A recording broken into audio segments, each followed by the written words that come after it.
நம்ம வீட்டில் கோழி இட்லி செஞ்சுருக்கோம். எப்படி செய்யுதுன்னு வீடியோக்குள்ளே போகலாம். என்னோட வீடியோ போகிறதுக்கு முன்னாடி நிறைய சப்ஸ்கிரைபர் எனக்கு லைக் போட்டிருக்காங்க. ஆனால் இதுக்கு மட்டும் எனக்கு தயவு செஞ்சு எனக்கு லைக் போட்டிருக்கேன்.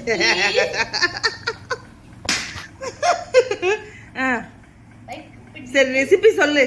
ஒரு பேன் எடுத்து 3 டேபிள் ஸ்பூன் ஆஃப் நெய், கடுகு, உளுந்த பருப்பு, கருவேப்பிலை நல்லா வதக்கணும். வதக்கிட்டு கோல்டன் ப்ரௌன் ஆகிற வரைக்கும் ஃப்ரை பண்ணணும். ஃப்ரை பண்ணிட்டு தனியா வச்சிடணும். நம்ம இட்லி இருக்குல்ல, மினி இட்லி, கொஞ்சம் இட்லி பொடி. யார் வீட்டு இட்லி பொடி? இட்லி பொடியை நல்லா டாக் பண்ணிட்டு நம்ம நெய்யில் நம்ம ரோஸ்ட் வச்சிருக்கோம் இல்லையா, அதை எடுத்து போட்டா சுவையான பொடி இட்லி ரெடி. ஓகே, எப்படி டாஸ் பண்ணணும்? ஒரு பால் எடுத்துக்கணும். டாஸ் பண்ணி காட்டுங்க. நம்ம டேஸ்ட் பண்ணி பார்த்துடலாமா?